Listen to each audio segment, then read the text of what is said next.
You're listening to No Early GGs.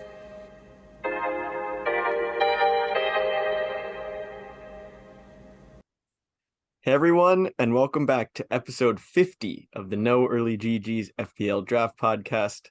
This is a big milestone, Noah. Yeah. Did you ever think Wow. we were going to get here? Yeah. Did not think we were gonna make it this far, but Wow, you you had know, no our faith in us. our performance has been great. So not surprised with our momentum. All right, in this episode, we're going to continue our previews of each team with the transfers that they have completed this summer, in addition to their departures. We're also going to touch on the position changes first that occurred in FPL this year. There are some interesting ones in there. I think Noah has some strong opinions on some of these, so I'm interested to see how those go. And we're going to go from there. So let's start off with the position changes for FPL 2023-2024. We're going to start off with a player that we talked a lot about last week. Kai Havertz is now a midfielder. In draft, obviously, the price of the player doesn't matter, so we're mainly going to be talking about position changes. That's the biggest thing that changes from year to year. So how do you feel about Havertz being a mid?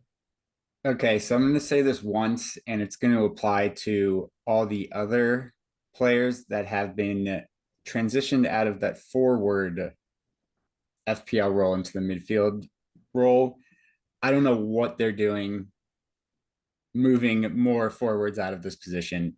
It's already such a bleak position in FPL. I don't know why they're making this even more difficult.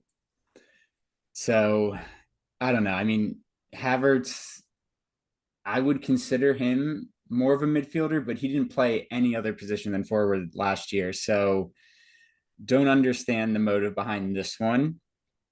Um, Yeah, but and yeah. I would say that we spent a lot of time talking about Havertz, and I think that in the last episode, so check that out if you want to hear what we had to say. But I do think that they're going based on like what Arsenal would probably play him at and what Arteta has said he will play. And I don't we already talked about like how his value will change with Arsenal, so I don't think we need to dive into that. But I do want to echo your point. They moved 6 forwards to a midfielder and they only moved 2 mids to forward. So our 12-man league is going to be pretty dire when it comes to choosing strikers. Ridiculous. So moving on in that same vein, and CISO, I think we kind of predicted this last episode, Yeah. is being moved from a forward to a mid. That obviously, I thought this is where you were going with your announcement, but that obviously increases his value. He gets the possible clean sheet point for a good Brighton team. And I honestly think this positioning is a little bit more accurate for him based on where he was playing. I don't think he was ever really up front for them. Mm-hmm. So I'm interested in CISO for sure. Yeah. No, I'm with you there. I think we did on the last episode talk about his value increasing if he was a midfielder. And this one I can see. Yeah. So the next one, there are two that, for me, maybe three that maybe aren't that relevant. Sergi Canos became a midfielder from a defender. That, in addition to the fact that he doesn't play very much, is a terrible position change for him because he doesn't get those clean sheet points anymore. Similarly, Matt Ritchie was a defender and is now a midfielder for Newcastle, and I don't think he's ever going to see the field because they have Dan Burn. So both of those players, Kanyos, is it Kanyos? That was Canos, but I'm gonna I have trust you no there. idea. Canos, I'm just gonna go with it. And Matt Ritchie, last I checked on them, which was probably 2 seasons ago, pretty sure they were both midfielders. So I guess I'm glad that they tried out the defensive role for this past season and didn't play at all, but glad to see them back in midfield, I guess. Yeah, nobody should consider those two, especially at the start. All right, so now we're getting into some interesting ones. Embuemo went from a forward to a mid. I think that made sense based on him playing winger. If we look at the other wingers, obviously, I think there's always talk about like Salah being a midfielder, even though he basically plays as like a right forward. Um, Looks like Embuemo they did similarly, but the interesting thing is because of Tony's ban, we probably will see him more attacking. So his value is through the roof. It almost seems too obvious to target him, though, I will say. Yeah, no, I agree with you. And Buemo, I mean, his value went up with Tony being out, obviously, and I think, yeah, probably adding even more value there because he could get that clean sheet point and he'll get an extra point for scoring goals, and he'll probably be up top. The funny thing is, I haven't even looked at Brentford yet, but I can. What are they going to have? Like two forwards listed Yeah. in FPL, Yeah. which is leading to the next person, which I'll let Yeah. you introduce. Yeah. Well, one thing I wanted to add is he probably will be on pens, so that's going to be interesting too. Mm. His value is crazy, and I know a lot of people in the normal FPL are talking about getting him, but obviously in draft only one person can have him. So interested to see if people reach for him. Wisa is who you were talking about. So he went from a mid to a forward. I have no idea why, or I mean, he is added to the forward pool. I'm interested to see if he consistently starts with Tony out because he does seem to score a lot when he plays. So I'm interested to hear your thoughts on him. I don't know if you ever had him last season. I definitely had him for a couple games, but he I seems to be good. I'm pretty sure he scored like 10 goals in their first season in the Prem. So him up top with Embuemo and your favorite player, Kevin Shada, I think will be the way that shut they up. go. I was happy that you said his name because I was thinking Wisa and Shada are probably the only forwards listed there. But Yeah. I'm pretty sure I did have Wisa last year, and I also could have sworn he was a forward, but probably wrong there. Yeah, I don't know. I mean, I'm probably gonna look up, how many goals he scored right after this, or if I can find it right now. But I do feel like he'll be playing a lot more that with Tony out, and it is going to be interesting where he'll fall in our draft. But honestly, Cam, I think it might just be me, you, and one or two other people who would consider taking a risk on him Yeah. due to this position change. But I Yeah. don't even know if I will. So I actually overshot on him, but he did score 7 goals in the last 2 seasons. So that's not actually that bad for somebody that usually comes off the bench and intermittently starts. All right. So moving on to the other one that probably doesn't matter all that much. Lewis Hall on Chelsea went from a mid to a defender. He is a youngster. Didn't really look Uh, out of place whenever he played, but Chelsea were terrible. So interested to see if he uh, I mean, contributes as much. Does Chelsea even have any defenders anymore? He could be starting from the first game. Well, yeah, we'll see if your buddy Chilwell over there doesn't get injured as much this season. I think that's going to be a determining factor. All right, 2 Liverpool changes. So kind of like Brentford, we have 2 players swapping positions here. Gakpo went from a mid to a forward, and Jota went from a forward to a mid, which is interesting. I find this one interesting as well. I never really thought And just to add Gakpo. something before you Go go ahead. on, Jota was a midfielder 2 seasons ago. That I'm certain about. Yeah, I had him on my team when I won the league. So I don't know. I don't know how this impacts their value to me, just because they've made a couple signings. They obviously have a lot of players up front, and we're going to talk about them in our previews. But it's going to be interesting to see like who is starting for them. They're obviously in the Europa League this year, so the rotation from Thursday to the weekend gets a little bit more interesting than the Champions League rotation. So we'll probably have to wait to see who actually nails down those places. But is Gakpo in their strongest starting lineup for you? Or is I mean, Jota as well? yeah, I haven't thought too much about this yet, but I think I think to start, Gakpo will probably be up there. I can see the front three being Salah, Gakpo, and then Luis Diaz. Yep. Yeah, I was gonna be infuriated if you didn't have Luis Diaz in there. and then Nunez and Jota will probably be coming off the bench for the first few games, but then yeah, it's going to be tough to tell once they start. with Champions League fixtures. So that'll be interesting as well. We'll see how high all those Liverpool attackers go in our draft. I feel like they'll probably all be gone from the first 3 rounds. Yeah. All right. So last two, an interesting one here for you. Ugh, both of Brennan these. Johnson is a forward, and was a forward and is becoming a midfielder. Like Embuemo, I think this skyrockets his value. Very interested to see where he gets drafted. Did he hit double digits in goals? He might have. He might have scored Maybe. double digits after you dropped him. Yeah. Kidding. But yeah, would you draft him again now that he's a mid? Oh, I don't know. I think you should. I You I'm you like or you I would. think You I'm would. I might, but I'm more pissed off that he's not a forward. I don't know Yeah. why. You're right, it does increase his value, but I don't know. Him having that forward next to his name, being their main striker, pretty much. I guess he was in the Champions League now, or in the championship. But yeah, I don't know. I'll keep an eye on him, but I don't know if I can just take all that. I can't. I don't know if I can take you making fun of me for having him, then probably dropping him again. So All right. The last one is Richarlison becoming a midfielder from a forward. I believe he also used to be a midfielder and then went to forward and now he's back.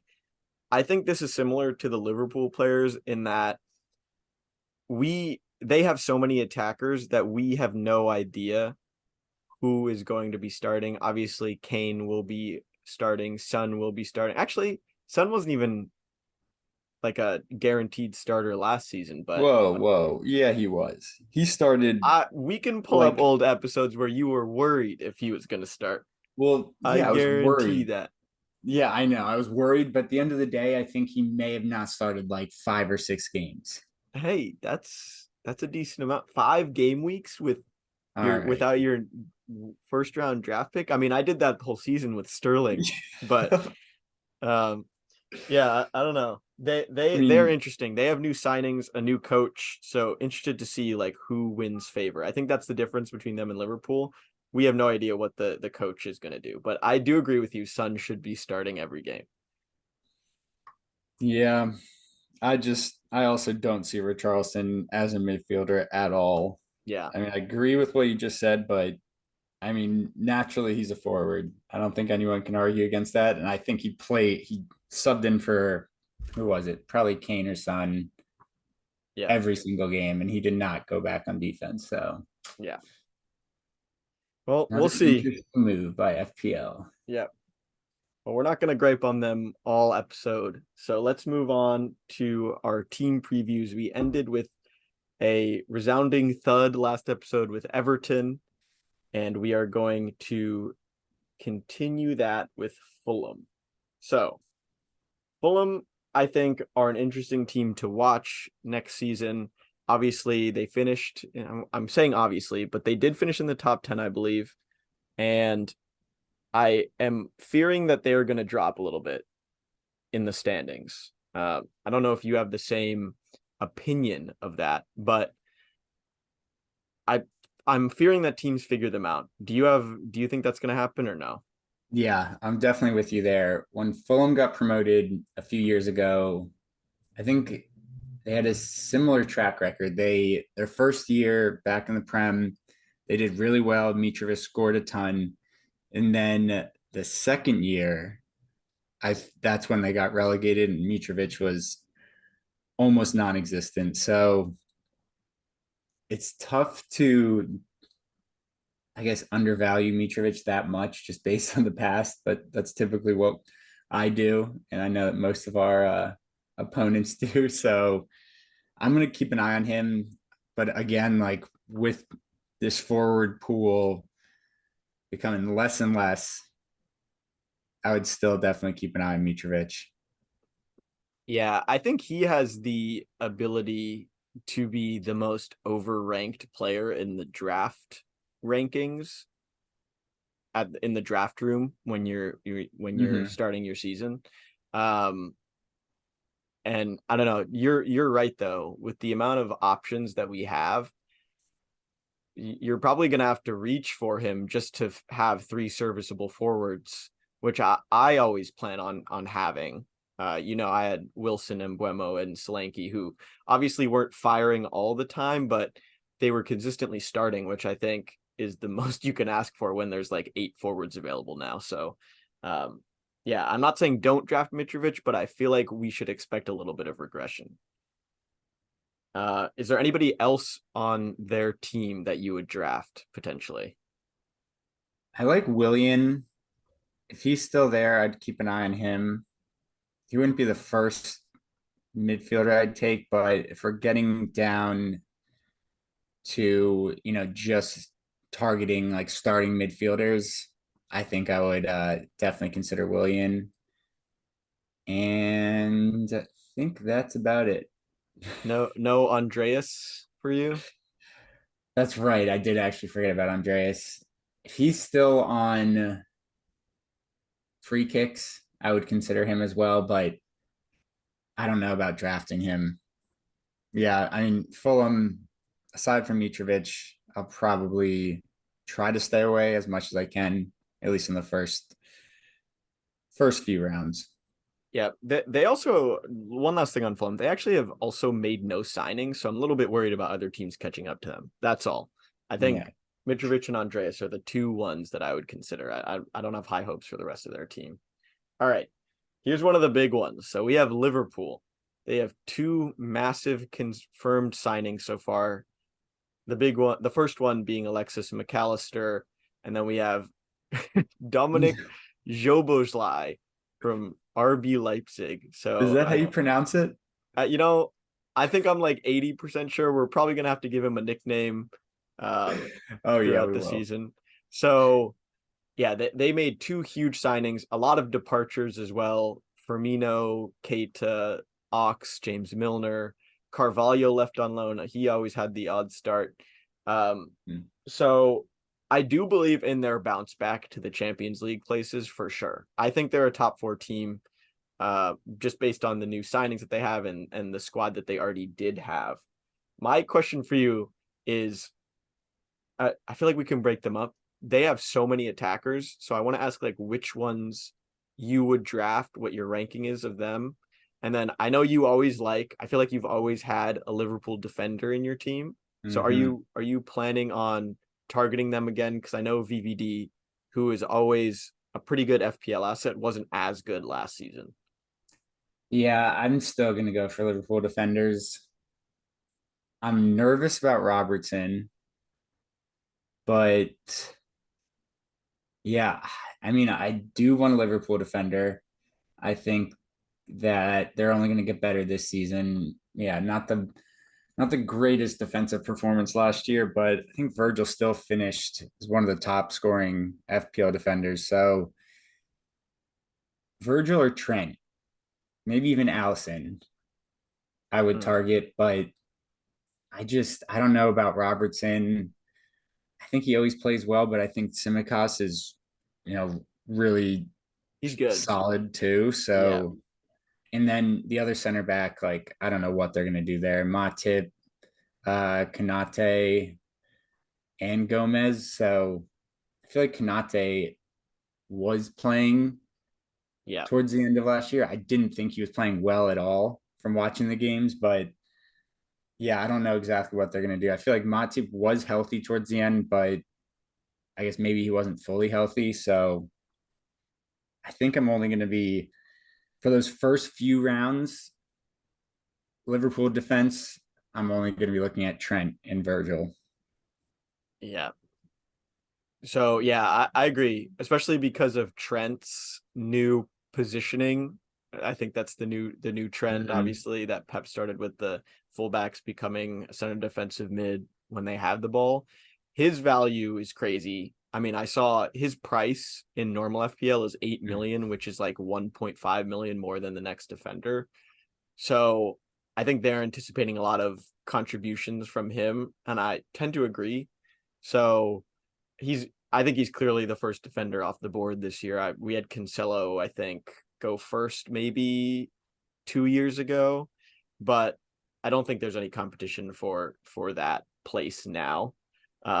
So let's get to the more important question: is out of their attackers, how are you ranking them going into this season? I think Salah is obviously number one, but I'm interested to hear who you have after that. Yep. No, I'm with you there. I think obviously Mo Salah number one. This is so tough. I think it's the hardest question in the game, other than like which City players would you even consider drafting? Yeah. So after Salah, I'm gonna go with Luis Diaz, All right. then Gakpo. Okay. Man, I I don't should know. have given you a list of players to consider. Well, I think I mean, I have them all in my mind, but I don't know. Like after those three, I'm worried about like consistent starts. And I don't want to waste like my first few picks on, Liverpool player who I think is great, but just won't be starting those first few games. All right, but I'll finish it up. So after them, it's Mo Salah, Luis Diaz, Gakpo. Then I'm gonna go with Jota, then Darwin. Oh, Darwin in last. Yeah. Well, I'm kind of surprised with that. I was gonna put him third. I know everybody likes to clown him, but he has to start scoring at some point, right? That was actually a question. That wasn't rhetorical. I mean, yes, but I don't know. He had so many chances last year. I don't want to knock him for that. He gets in position, obviously. So I guess if he just gets the time, then eventually they'll come. But I don't know. Yeah, this is probably the toughest question. You're right. Yeah, other than that, like I would put Salah, Diaz, Nunez, Gakpo, Jota probably. So that's of their main attackers. Would you consider Jobojlai? I'm gonna chuckle before I pronounce that every time. Would you consider their new signing from RB Leipzig or McAllister at all? Yeah, I mean, I think I would be interested in McAllister because yeah, the three center mids that I'm assuming Klopp goes with again, I feel like Matt McAllister has to start there. And maybe he'll even be on, probably won't be on pens, but he could be on direct kicks. But then they have Trent too. It's going to be so interesting to see how Klopp plays him. But I would consider him. Would you rather have McAllister or Brennan Johnson? Oh God. I have a big smile on my face after asking that question. I don't even want to answer that.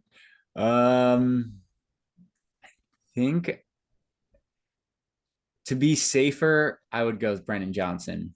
Yeah, I would agree with that. I think McAllister, his value actually drops, I think, from joining Liverpool. And that sounds crazy to say, but he was on penalties at Brighton. I don't think he'll be on Mm-hmm. penalties over Salah.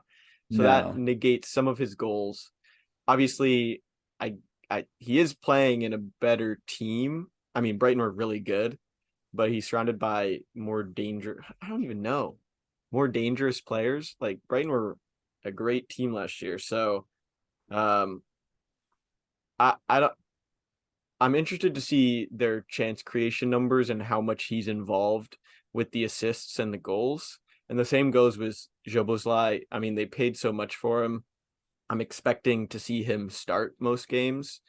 And he obviously isn't an out and out striker. I don't think he'll be playing winger for them based on the players that they have.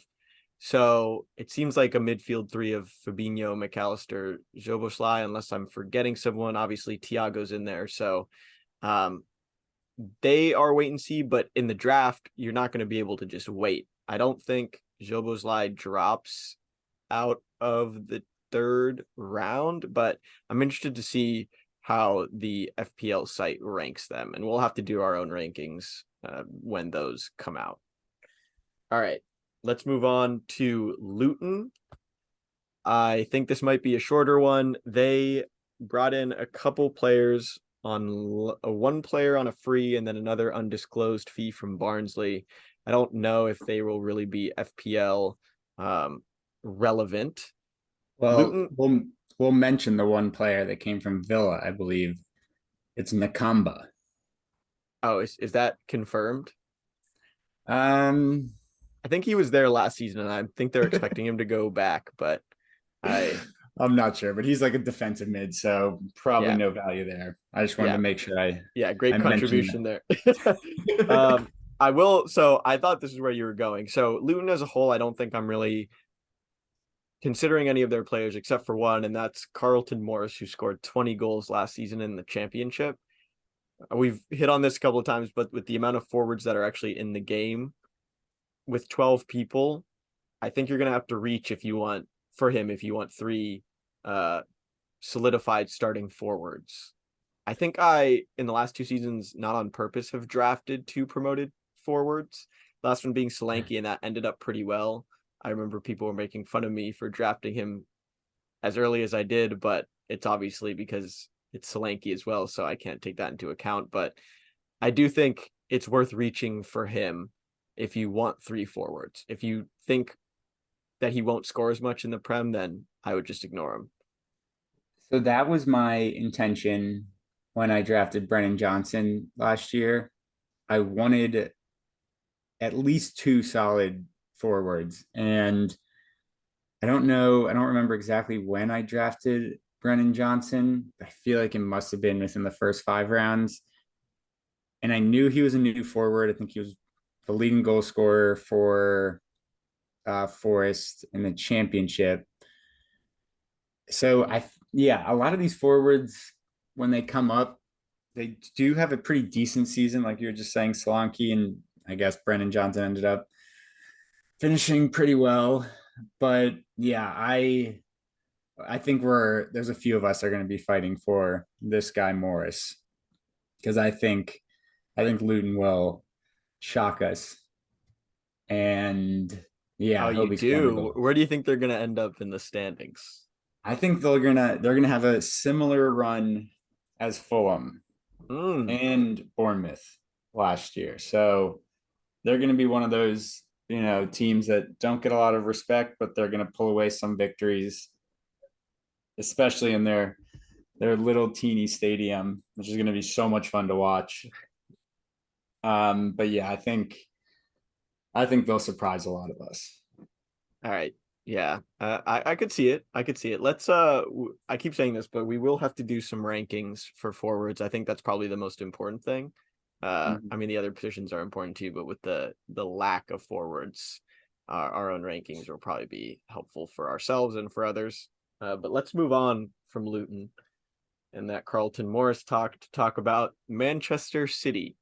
So they have a main departure in Gundogan. He's been an FPL asset for I think the past two seasons. I think before that he wasn't really scoring all that much. And then they brought in Kovacic to essentially replace him. I think he's a little bit more deep lying, but obviously as a Chelsea fan, I've seen how good Kovacic is, and this is kind of a weird sale to the champions of the league. Um, I think we might not get through as many teams this episode just because of the questions that the teams that we are going through today bring up. And one of those main questions is like, who from City are you considering? Because obviously we all know Pep likes to rotate. So who do you target in drafts, and how do you consider that rotation when you are drafting, as a more deep question? Yeah, this is the most frustrating part of every single draft. It's when to draft those City players that you have been rotated in the past.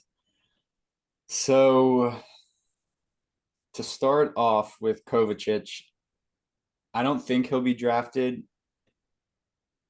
If he does, it'll be in a later round. And the only reason I'm saying that is I'm thinking back to 2 seasons ago. I had him on Chelsea and he was scoring a ton of goals. Maybe not a ton, but he was scoring goals and he was getting assists. And he was on my team for a while. So I kept him there and I was really happy. But yeah, so going to the other players, obviously Holland will be going first in every single draft. Should be. And then the other two attackers that I'm confident about and I will take if they're available in probably the first 3 rounds. Grealish, Bernardo, and that's it actually. You're not So, confident about Kevin De Bruyne? oh yes, that's right. De Bruyne. I could literally keep forgetting about him. I'm just kidding. Oh, I don't love drafting De Bruyne because Yeah, he misses a ton of games. He's only yeah, getting older. I'm always grateful that if I have like a top 5 pick, there's always someone who I value a little bit higher than him. I mean, he still finishes with so many points, but I don't know. I guess personally, I don't love taking him. yeah, yeah. And I will actually, I don't know if you realize this, but I haven't drafted a City player other than maybe I had Ederson one year. I have never drafted a City player just Wow. because I'm a little bit scared of the rotation. De Bruyne is obviously a great point scorer for FPL, but you have to take him in like the top 4 picks in the past 4 or 5 seasons, right? So obviously Haaland, if I have the number 1 pick, I mean, Nkunku is there, so I'm kidding. I Haaland obviously I would take if I had the one, but other than that, I do have KDB written down. I mean, they can win without him, though, is always the scary thing. I mean, they can win without any of their players, pretty much, even Haaland. So it's like, who do you want to get points potentially every other week, pretty much? And I think with the way that I don't know if we've mentioned this, our draft league is head to head. And I think they do lose value in head to head versus total points, right? Because Mahrez can score 24 points in one week and then get you 0, and you might lose both of those. Like, you don't get those 24 Mhm. points back. Yeah, it's a good So point. that was the other reason I don't really draft them. So I think taking your league type into account as well, I think I would be more gung-ho about drafting their players if we were counting those total points.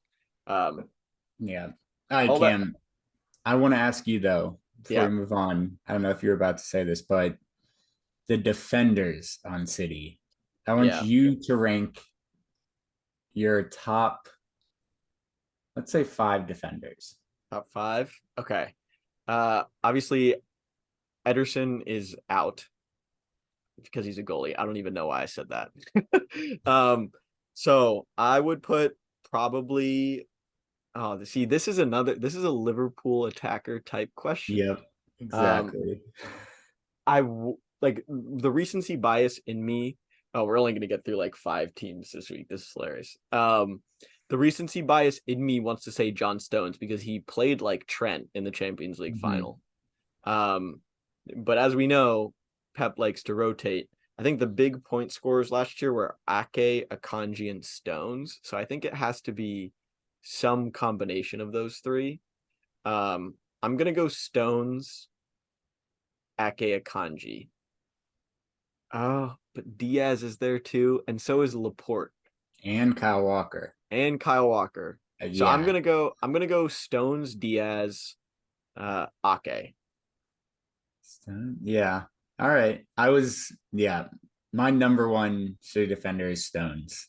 Yeah, in the past couple years, if you had asked me that, I probably would have said Diaz each time. But then last season, he wasn't really playing all that much, if I'm remembering Mhm. correctly. So you could be the best player in the world, and Pep will not start you in some random Premier League game. Yeah. And I think Ake is probably Pep's second favorite defender.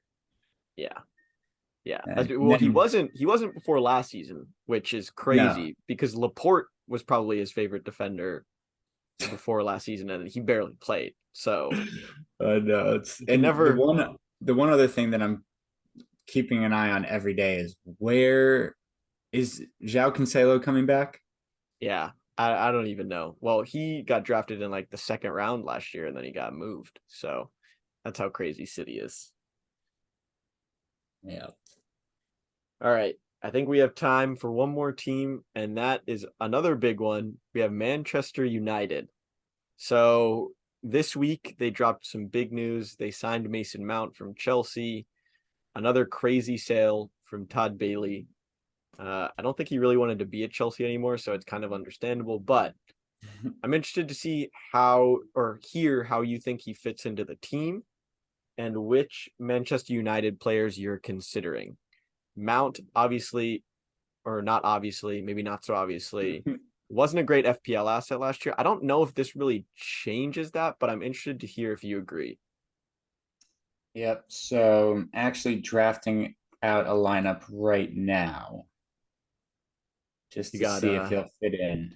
you got Shaw in there. I do have Shaw. Yeah, Shaw's one of the players that I think is a lock for me if he's available when I'm drafting. Yeah. I think I'm forgetting. All right, let me just pull them up quick. But I think Mount is gonna start. The only reason I'm saying that is because their wingers, I was never like too impressed with them. I think it was like going between Didn't like Anthony. like Anthony, I don't know, Anthony Sancho, like who else was playing up top there? I guess like Garnacho. You're forgetting Weghorst. Oh, I am. Is he even still there? Martial, I guess they both are still there, but I see Rashford starting as that striker. I don't know why they would do anything else, especially when they're adding someone like Mason Mount, who I think can easily play on the wing or even in the midfield. But I mean, now they'll have Casemiro, Ericsson. I think Ericsson is still, someone to keep an eye on. He Yeah. was injured for a big part of last year, but he had a ton of assists. He would take a lot of the free kicks from further out. And so, yeah, Casemiro, Ericsson, and Bruno in the middle.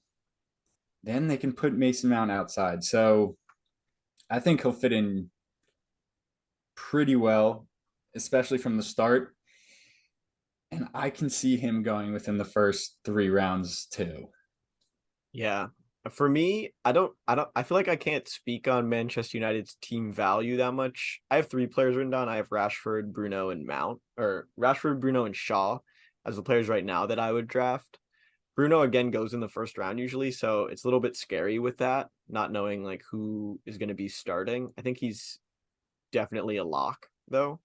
Um, I just think most of their team value is based on if they sign a striker or not, because that will help them massively. Obviously, Weghorst was starting. Martial was pretty good when he was starting, but obviously he's going to get injured every season. So I'm interested to see what they do, and maybe they're a team that we mainly have to revisit in terms of team value when we're ranking players. Yeah, no, I'm with you there. All right. Is there anything else you wanted to cover in this episode note? Nope, I think we're all good. All right. That's going to do it for episode 50 of the No Early GG's FPL Draft Podcast. Thanks for listening. And everyone, this is just starting to get me thinking on how this draft could potentially blow up in your face, but it is a long season. No early GGs.